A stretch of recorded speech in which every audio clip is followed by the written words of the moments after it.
There are four major areas for technology development for high-temperature gas reactors: fuel development, high-temperature materials development and qualification, graphite development and qualification, and design and safety methods.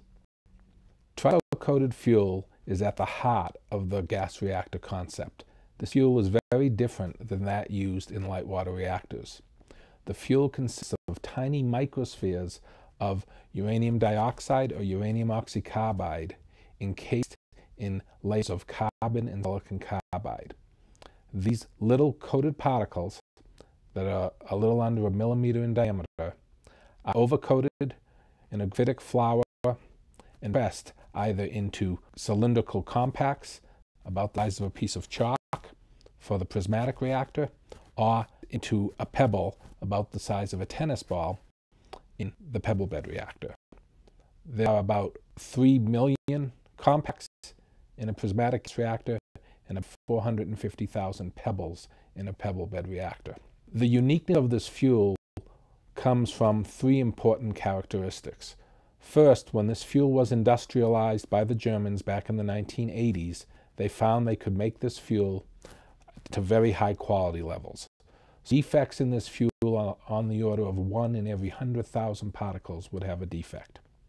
Second, when they did their testing back in the 1980s, they found the fuel was very robust, that it would not fail under either normal operation or under accident conditions.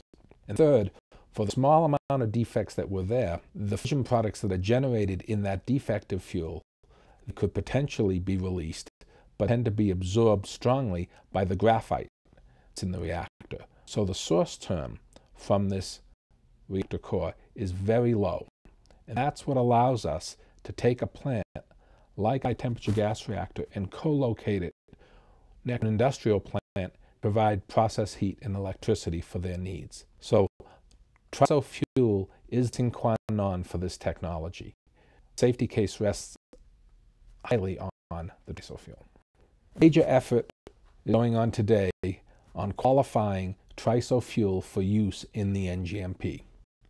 It consists of three major activities. First is fuel fabrication.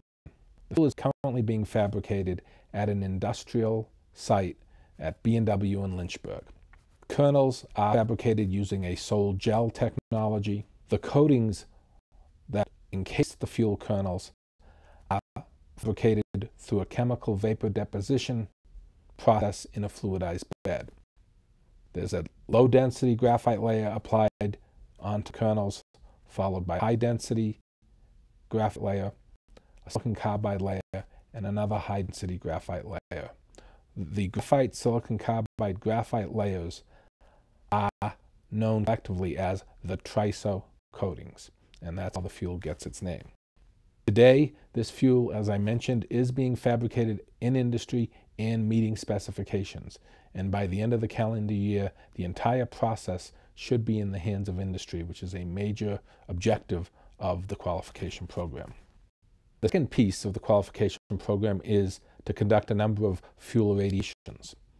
They each have slightly different objectives, but the goal is to demonstrate that under normal operation, fuel will not fail.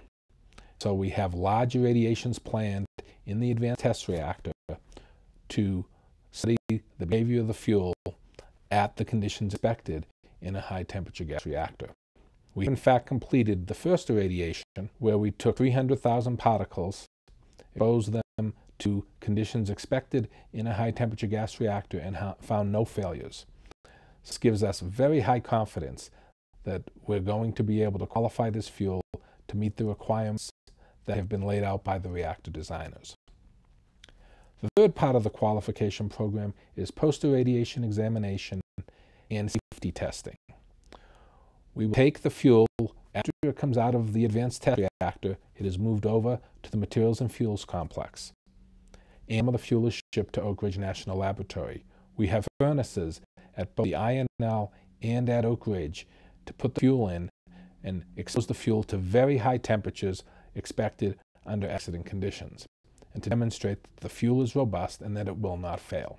That work is currently underway. We also have plans for post-irradiation examination where we will actually slice the fuel and do examinations at the atomic level to understand what's going on, to understand the physics of the fuel behavior.